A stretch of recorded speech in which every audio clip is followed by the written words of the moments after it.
Yes, yes. Jackson, I want this one today. I just hope you're ready. Do you want it? Badly. It's Balloon Party, driven by Munganess, St. Louis, Acura, Munganess, Burkhardt, Alton, Toyota. My name is Timothy Michael McKernan. That's Jackson, Bennett, Burkett. It's all Cardinal press conference all the time on Balloon Party. Strap in or strap on. We don't kink shame on this program, but it is Honesty in Media.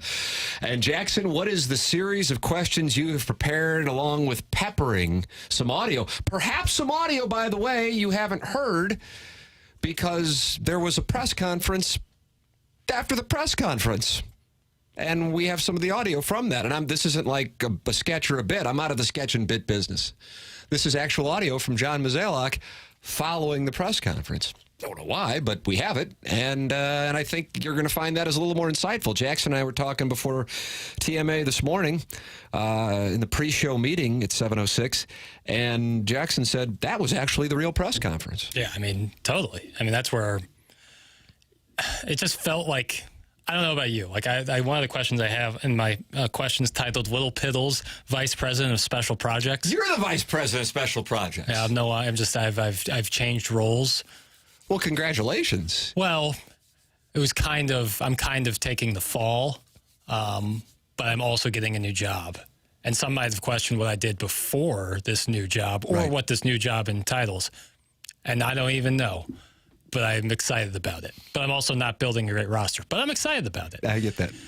And one of my questions, do you think that they had a united front? Do you think that there was discussion beforehand on how they were going to position themselves? Because it seemed like from some areas of the press conference, there was one, narrative's the wrong word, because that sounds like a pejorative. But you can ask whatever you want. I don't want you to put disclaimers on anything. You know what you are? You're a prince. All right, I'll be broad with it then. Did you think... Do whatever you want to do. Did you think that there was a united front from the third, Billy Witt Jr., John Mozeliak, and Chaim Bloom? Yes, I do, actually. To answer your question, I feel like that's kind of a yes or no question. Mm-hmm. So unfortunately, I really don't have a whole lot to expound on with it. But to answer your question, yes, I do think it's a united front. Publicly, I hope actually, Bloom internally thinks that there is a whole hell of a lot he is going to be changing. Mm-hmm. But I think that when they get together, it's a united front. How else do you explain the echo chamber that led to yesterday? There's that, and to that point, I agree with you. However, the overarching discussion was... Is it arcing or arching? Is it overarching? Have I been saying it wrong this whole time? I was asking. It was just a little brief aside. I don't want to distract you because I know you're about to go off. Yeah, and Lord knows if I get distracted. It seemed like the overarching... I don't know if it's right or not. Discussion was about the need for improvement on player development. That seemed like that was certainly Chaim Bloom's main focus. Mozeliak talked about it. But then when Bill DeWitt Jr. was asked about it, he kind of pushed back on it. And that's kind of where I felt like there might have been a disconnect. And also Bill DeWitt III talking about how this is an exciting team going forward with the young talent. That was Bill DeWitt Jr. said that. Jr. said that, okay. Bill DeWitt III, when asked how they're going to sell the product to the fans, said, well, we're going to work on the game day experience. So, I mean, I expect the Kiss Cam to be lit next year. What about the Walrus Cam? Could be fun. Could be fun. Oh, they already do it.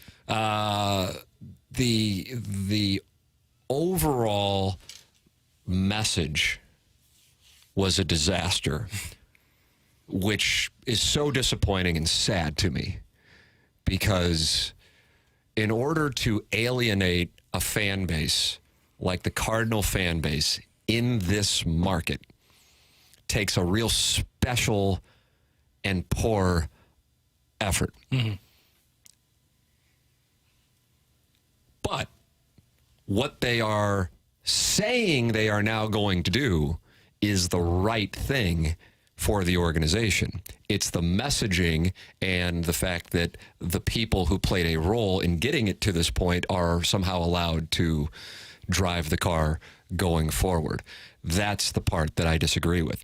I have been an advocate on this show without question and on TMA, and I'm sure on the Tim McKernan Show podcast, of there is nothing wrong with rebuilding. There is nothing wrong with it. There will be people who say you're rich, you're the seventh wealthiest owner, you should spend your money and lose money and go Steve Cohening. Fine, that's always going to be there. Who cares? And there are going to be people who say you have 3 million fans, you can never rebuild. And I'd go, look at 2000 through 2022. You would have a hell of a track record to speak to as far as your commitment to success. But there's nothing wrong with going, hey, it isn't happening. And so I am all for what they say they are going to do. Cutting payroll. Not because we're going to save money and have larger dividends for the ownership group, but rather reallocating the dollars to development, not just salaries to go from the low number of coaches and staff that they have at the minor league level and the player development level, but also for rebuilding what is an outdated facility in Jupiter and rebuilding the minor league system. I'm all for that. So just for the sake of a round number, and this isn't the number, but just for the sake, because right now the payroll entering this year was $175 million. Let's say that you have $200 million, and as opposed to $175 million of that going to the major league payroll, perhaps it's $110. I'd like it to be even less. Don't care. Let them all go. I'm all for it. And I'm talking about Helsley, number one, because I think that's going to get your highest return. Yeah, definitely. Contreras, Arenado, Gray. If somebody is interested in taking anything else, God bless America. There is nothing wrong with it. It's part of the game. And in St. Louis, we have been fortunate enough that the Cardinals didn't take or need to take that route up until at least they're saying now. I think you could have made a case they could have started pivoting in 2016. But I'm quicker on pulling the trigger. I take you back to July of 2023, and I cite this not because of, I was right.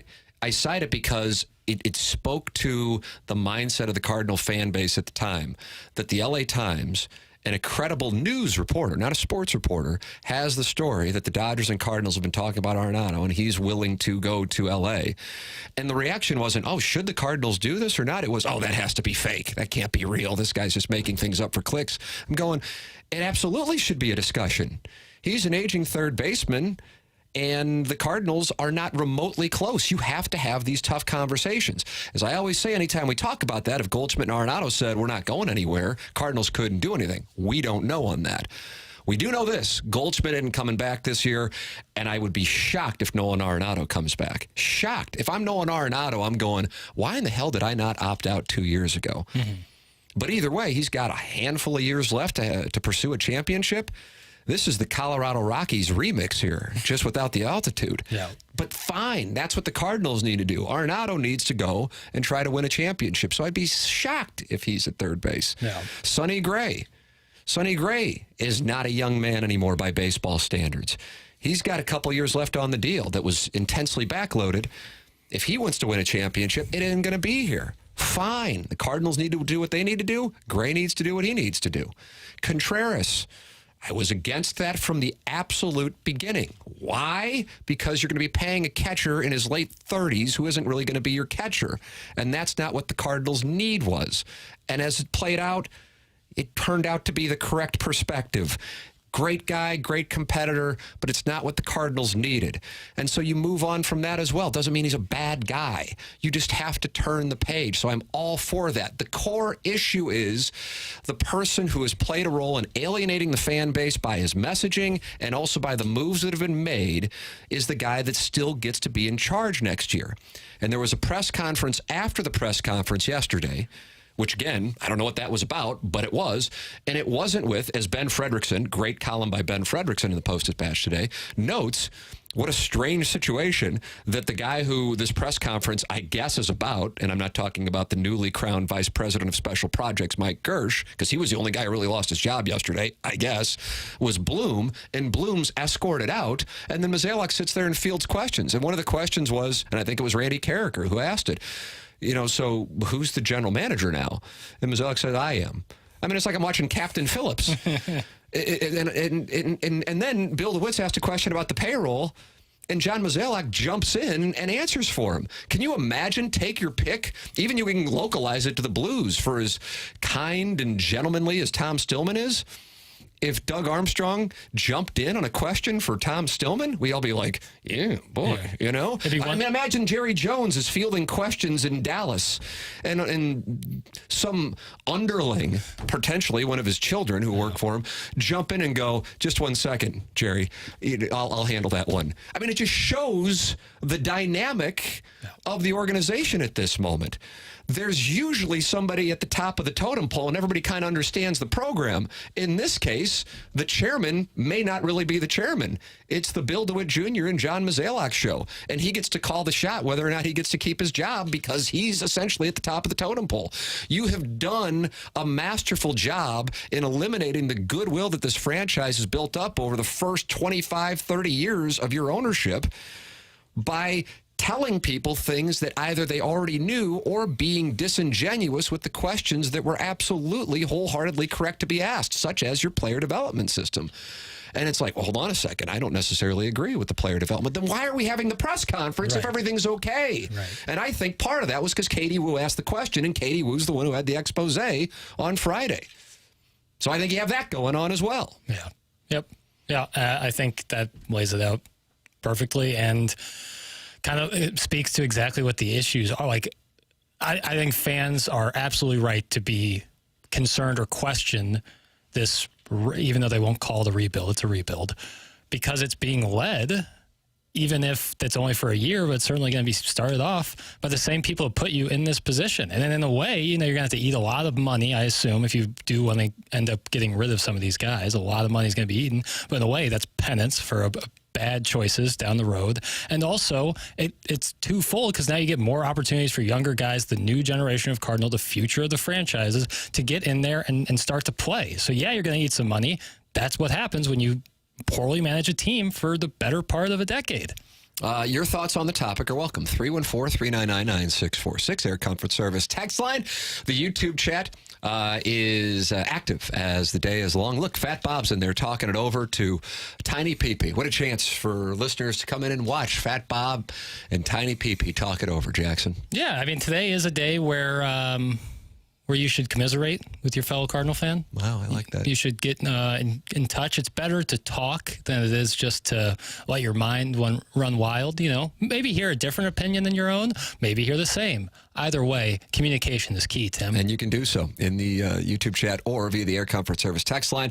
We will break at 10:17. Even though it's late, it feels early for me. It does. It feels like, ooh, what are we doing? Yeah, I know, but it's actually 5 minutes late. Hey, but you know what? For us, it's like 5 minutes early. That's right.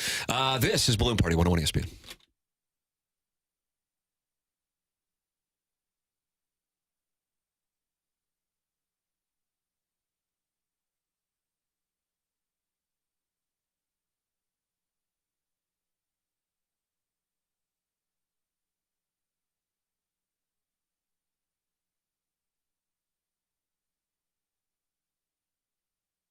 Munganess, St. Louis Acura, Munganess, Burkhardt, Alton Toyota, online at stlouisacura.com and altontoyota.com. And you can call or text the people in charge. They gave a number, especially for our listeners, at 314-252-0029. I have been working with Munganess, St. Louis Acura, Munganess, Burkhardt, Alton Toyota for about 6 years now, and I think the world of the people I've gotten to know there, whether it be buying a new or pre-owned car or leasing a new or pre-owned vehicle or getting our car serviced. We think the world of Jamie Burkhardt and Peter Munganess at Munganess, St. Louis Acura, Munganess, Burkhardt, Alton Toyota. You can go shopping right now at stlouisacura.com or altontoyota.com and check out the incredible selection that they have there for you. And if you need to get your car serviced from Munganess, you can do so even if you didn't get your car from Munganess. It's Munganess, St. Louis Acura, Munganess, Burkhardt, Alton Toyota. Online at stlouisacura.com and online at altontoyota.com.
Welcome back, Balloon Party, 101 ESPN. Tim McKernan, Jackson Burkett with you on the program, a program in which your involvement is encouraged. What about mic drops?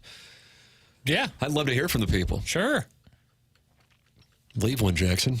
I'm tired of it. It's not bad. It has a little taste. Leave a mic drop or text in. Air Comfort Service text line 314-399-9646 in the YouTube chat. 147 Friends of the Feather are in there talking it over, including Phillies receiver A.J. Brown, who I drafted, I think, with the 4th overall pick, and he's really hurting me. Just yet to play. Played one game, really hurting me bye week this week. Jackson, you have a series of questions called Little Piddles, Vice President of Special Projects? Yes. What a time to be alive for Cardinal fans. If you were in charge of PR for the Cardinals, what would have been your 3 key talking points? What a great question. This Jackson Burkett. When addressing the fans and media yesterday, and did you feel they hit on any of your 3 points? No, actually. And I think maybe that's why someone who has been working in St. Louis media for decades texted me yesterday and said, I've been covering press conferences for decades, and this may be the worst one I've ever been to. I'm happy you asked that question because I think one of the core issues for the organization is messaging. Right. So one of the things that your customers, and whether they be fans or you own a retail industry, a restaurant, service industry, when you are the top of the totem pole, they want to hear accountability, acknowledgement of their importance, and how you are going to make sure that what has taken place that has caused the unhappiness will not happen again. And I didn't hear that yesterday. Katie Wu asks the question regarding the player development, and Bill DeWitt Jr. Disputes the position that the player development. Are you? It looks like you're getting ready to call that audio up. Ladies and gentlemen, Jackson Bennett Burkett pulling up the audio of which I speak. I'm not sure I would agree with the assessment. There's been a concern for the years. We've done pretty well in drafting and developing players historically. I think the bar has risen, as Heim would say, and there's much more analytics now attached to it. You look at our team, and where did these players come from? We've got. I think I could be wrong about this, but I think I saw that our 6 young players played the most innings this year of any other team's 6 youngest players. So obviously we've had success in that model, and but things move and change, and as Heim says, if you don't keep up, you're going to fall behind. So this is a matter of catching up to a degree and building to a degree. So, I mean, this is really, and I say this over and over again, and maybe it's a disclaimer, do with it what you want. I realize new people come to the show, other people have been listening for a long time, whatever, but I feel an obligation to make sure to tend to this. I think Bill DeWitt Jr., the chairman, who we just heard, will go down as one of, if not the best owners of a St. Louis sports franchise whenever the time comes that he is no longer the chairman.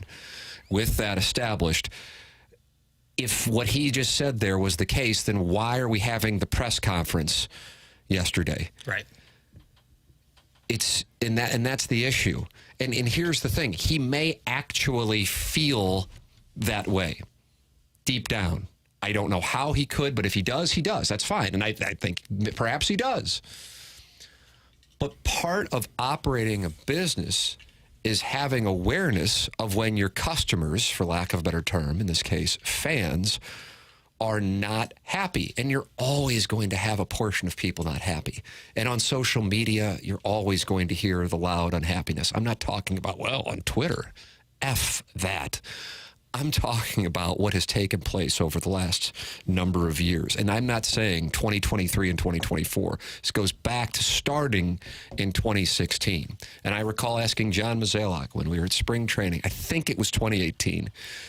I said, hey, there's some members of the fan base who are really unhappy with where things are.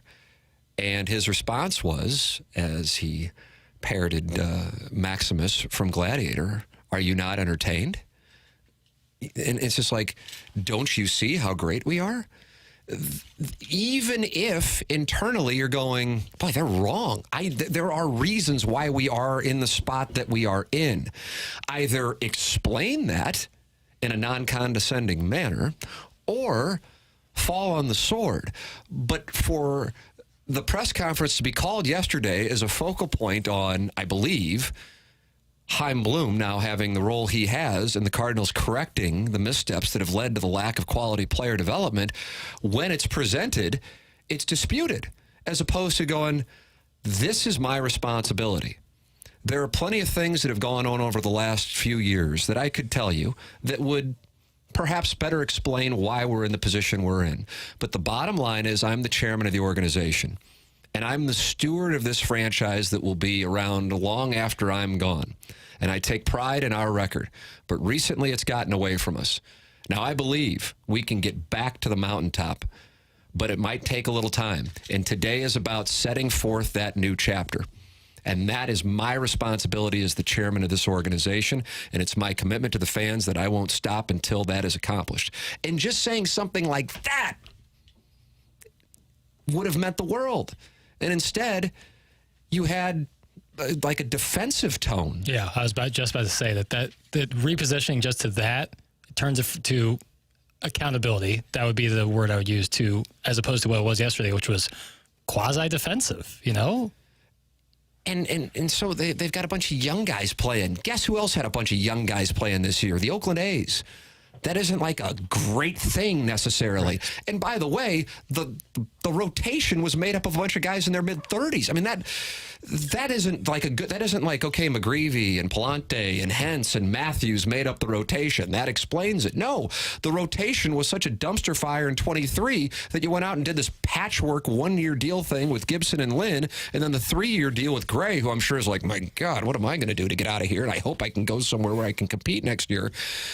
And now you're back to where you were last year, except now you will be trotting out young pitchers, except you're going to be selling players, i.e. trading players at the lowest point of their value.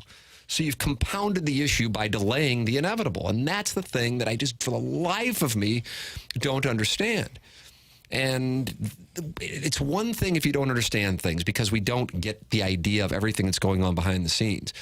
But you can have a forward-facing message to your fan base of accountability. That's what people want in this. I'm telling you that if you either would have heard that from Bill DeWitt Jr. or John Mozeliak, for that matter, although I think I'm like talking about a fantasy, but just for the sake of the conversation, if you would have heard that, or if John Mozeliak would have been removed from his position and Bloom would have been named the president of baseball operations, there would have been a celebration of that press conference yesterday. But since you didn't get either one, even though I think the Cardinals are, big picture, making the right move, if indeed they are going to execute turning toward player development, the core issue is the person who played a role in getting him to this spot is the one who is now charged with shepherding him into the new era.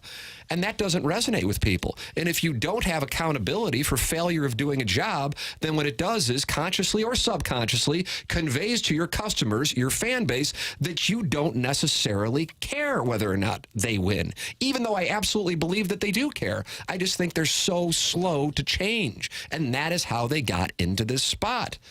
And I just don't understand how there isn't some form of coaching the message, because the message is also part of the issue with the business. But I think it's an echo chamber. And Bloom is in a position to come in and go, hey, guys, I know you own the team, and I know you're the son of the owner. I know you've been here since the late 1990s, but you guys got this all wrong. He just got himself a 5-year contract. A 5-year contract. Woo-hoo! Cats and dogs. A 5-year contract. That tells you a lot right there. And the lot is Cardinals didn't have much leverage. 5-year contract. This better work out. That's a long contract.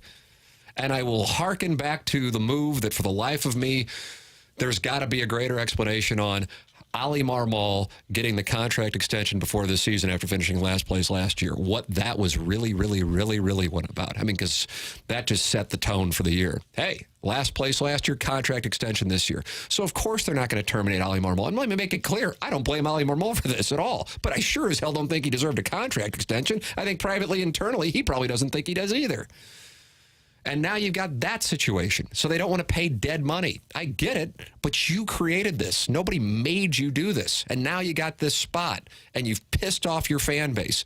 Good luck on selling season tickets next year. I think this fan base would be all but happy to support a rebuild. The issue is who is going to be leading the rebuild. That's the core issue, and a lack of accountability from ownership with their forward-facing message of, well, I disagree with you. I think the player development's fine. What's a press conference about? Fixing player development. What? This is Balloon Party 101 ESPN.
This is Action Jackson with a SportsCenter update driven by Johnny Londoff Chevrolet and Johnny Londoff Autoplex. We got Blues hockey tonight. Preseason action as they take on the Columbus Blue Jackets. Pre-game 6 p.m. Puck drop at 7 p.m. right here on the home of the Blues, 101 ESPN. And in college basketball news, powerhouse Gonzaga to join the Pac-12, a.k.a. the Conference of Champions for the 2026 season. So that was our SportsCenter update driven by Johnny Londoff Chevrolet and Johnny Londoff Autoplex. See them at Londoff.com. Chevy, together we drive. Are you kidding me?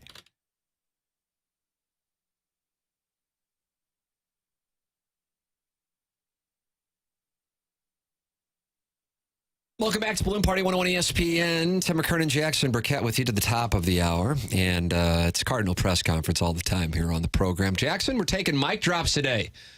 How about that? What? You got some, brah? Yeah. Do you want Lisa or do you want Southside Donnie first? Like Denzel Washington said to Mila Jovovich, and he got game with Jesus Shuttlesworth.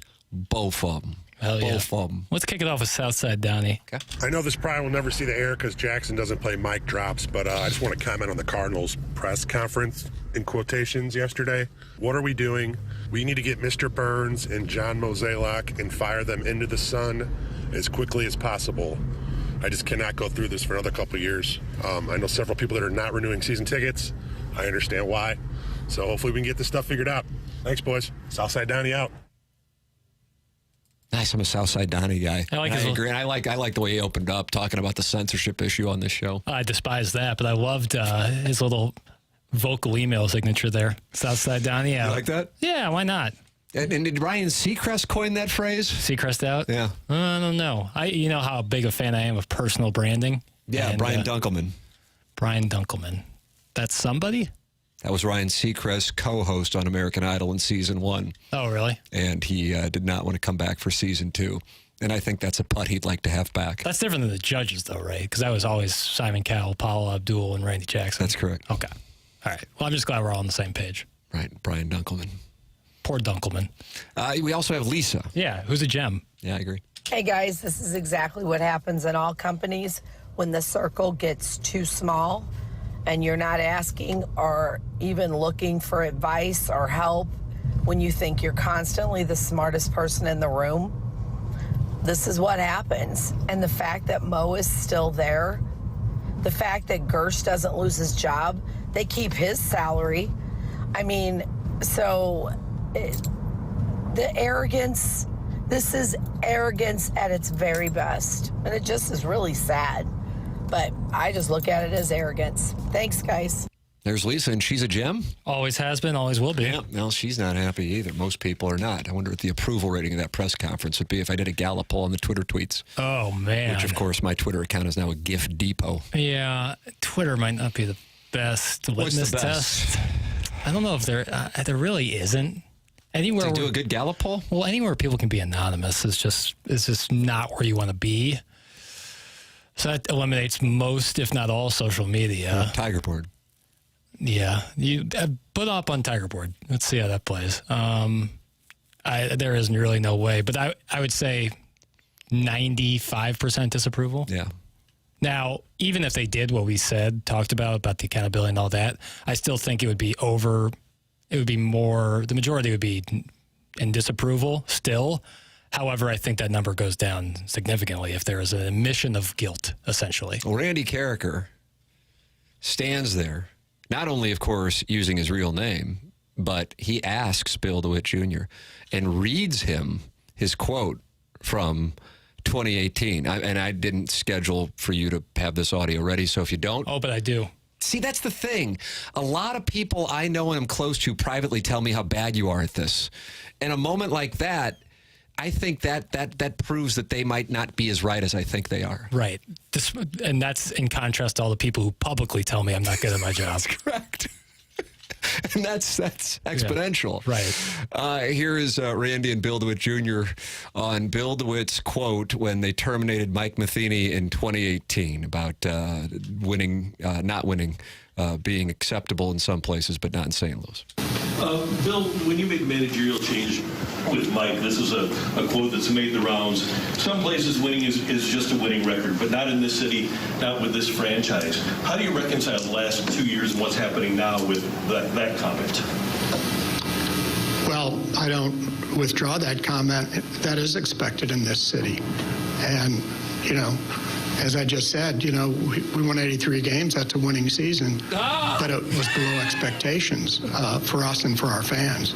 So we're totally committed and all in on trying to reverse that and get back to the playoffs and hopefully go deep. Brooke Grimsley and Randy Carricker asked me my favorite moment of yesterday's press conference when we were heading in and they were heading out. And I said, Vice President of Special Projects, no question. Yeah. And Brooke goes, I knew that was going to be your favorite. Yeah, that was phenomenal. But the moment when Randy asked that question, and God bless him for asking that question, and then Bill DeWitt Jr. says, well, we won 83 games. That is a winning season. Oh, I was watching that thing alone in my basement, which really will be the title of my autobiography. Alone in my basement.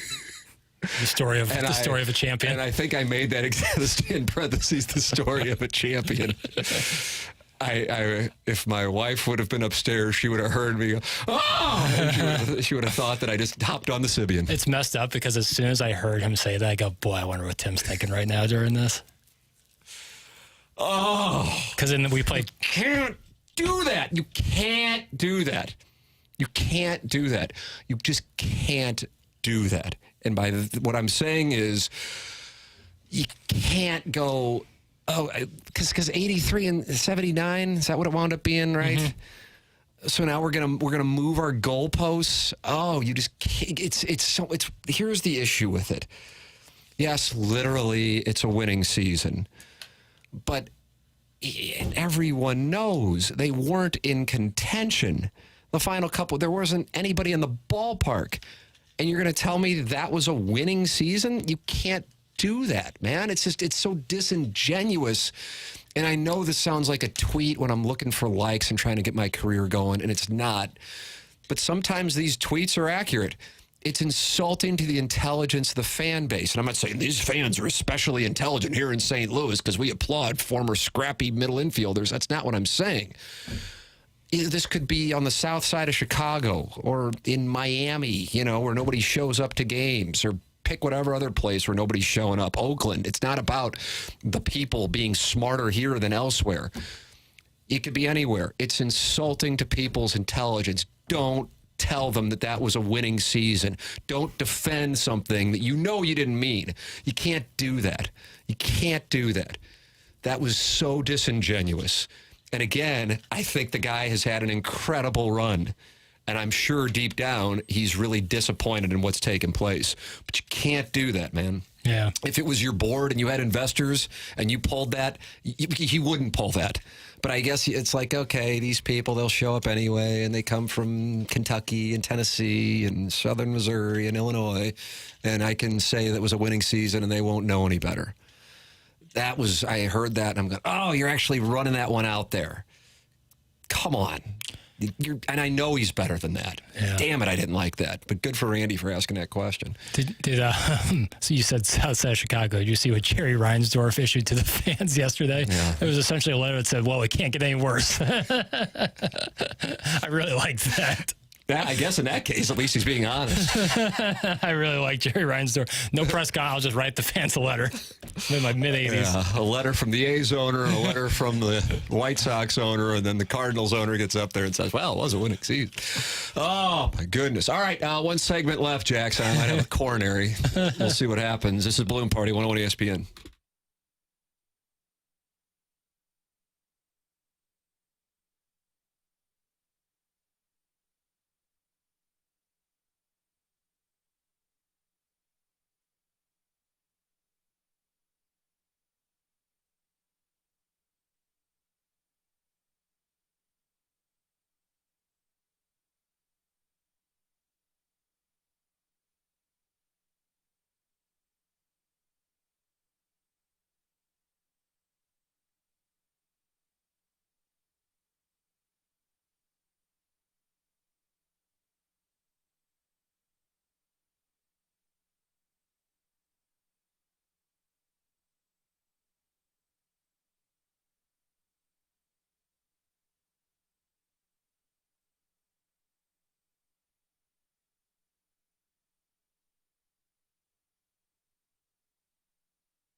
Welcome back to Balloon Party 101 ESPN. Final segment, Jackson. You got 10 minutes because my clock management today has been what some critics are saying immaculate.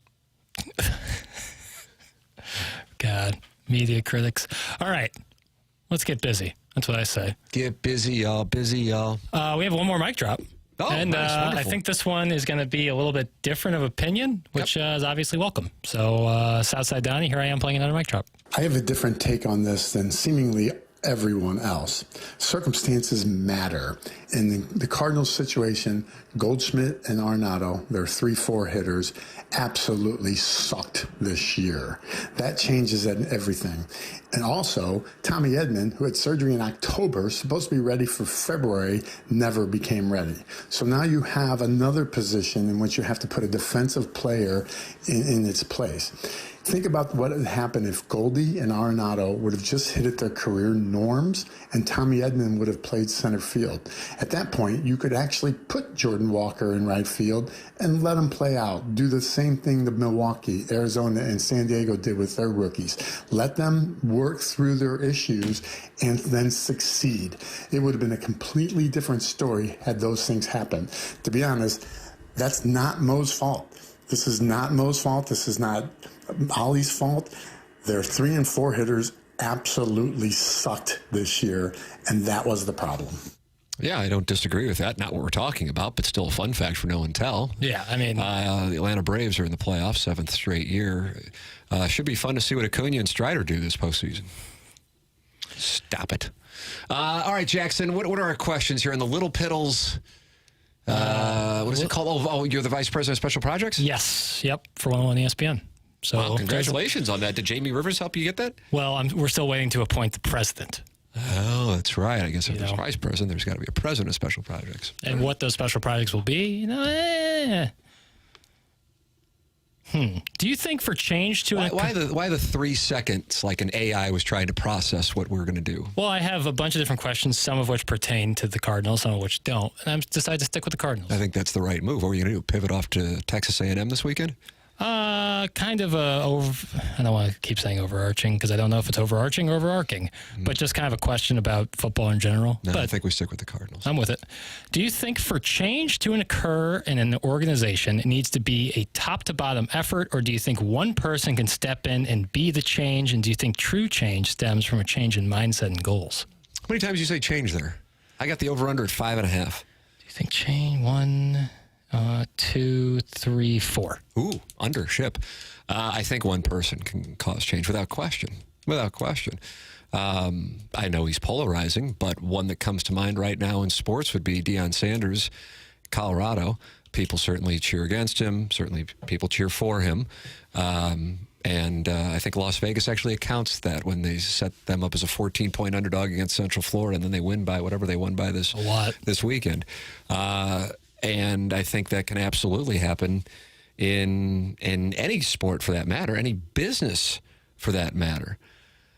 I personally, and maybe it doesn't necessarily jive with Midwest. You notice, hey, I'm doing air quotes right now. Watch this. Midwest politeness, which I think oftentimes means smiling to your face and then gutting you behind your back.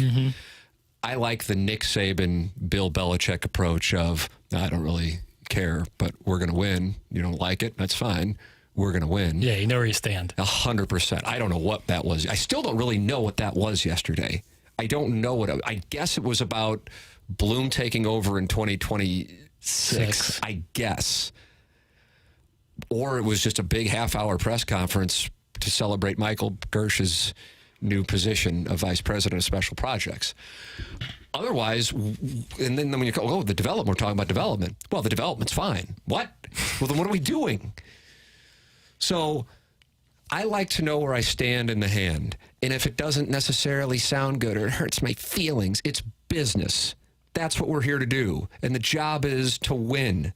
And for the life of me, I don't know what that was about yesterday. But one person comes in and goes, okay, I might not be popular with you, but here's what we're going to do, and here's how we're going to do it, and here's what I've done to tell you this worked here. So this is what we're going to do here, and it's going to work. Now, I am excited about Chaim Bloom.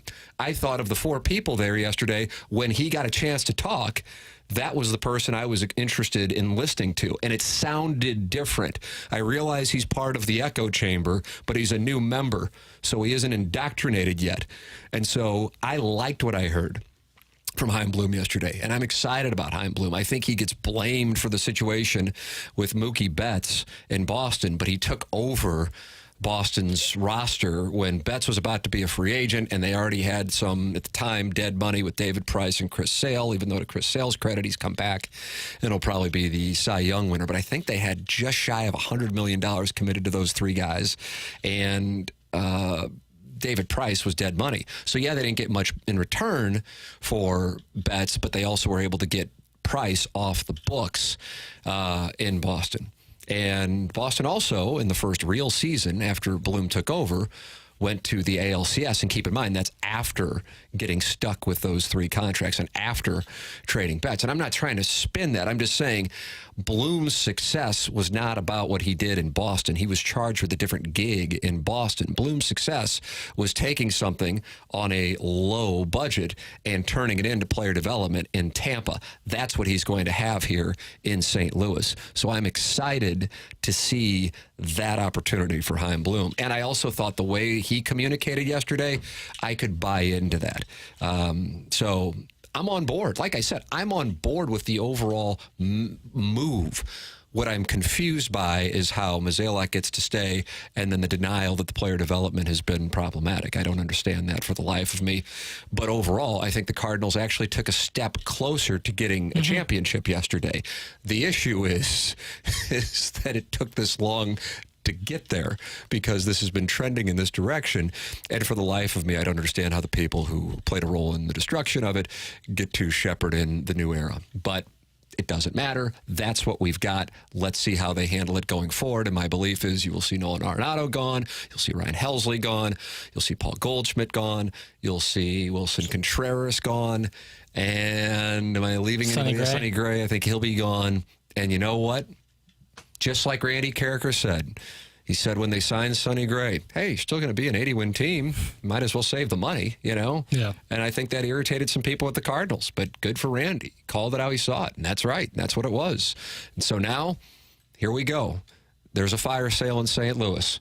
Gather around the hearth, Jackson. Here it comes. This is a whole new thing. It hasn't happened in your lifetime. No, it has not. And it hasn't happened for most Cardinal fans, but we're about to see something like we haven't seen over the next 3 months. But you know what? I think it's the right thing to do. This group isn't going to win next year. So begin the process. Nothing wrong with that. I think people were at peace with the Blues doing it as well because there's a plan. Now the Cardinals have a plan. The issue is the guy who played a role in it is still in that position, and then the owner didn't necessarily take a whole lot of accountability for it. So that is where I think a lot of fans are upset. I can't wait to hear what people have to say throughout the course of the day here on 101 ESPN. BK and Ferrario will be coming up at the top of the hour. For Jackson, Bennett, Burkett, I'm Timothy Michael McKernan. This has been Balloon Party, driven by Munganess, St. Louis Acura, Munganess, Burkhardt, Alton Toyota on 101 ESPN.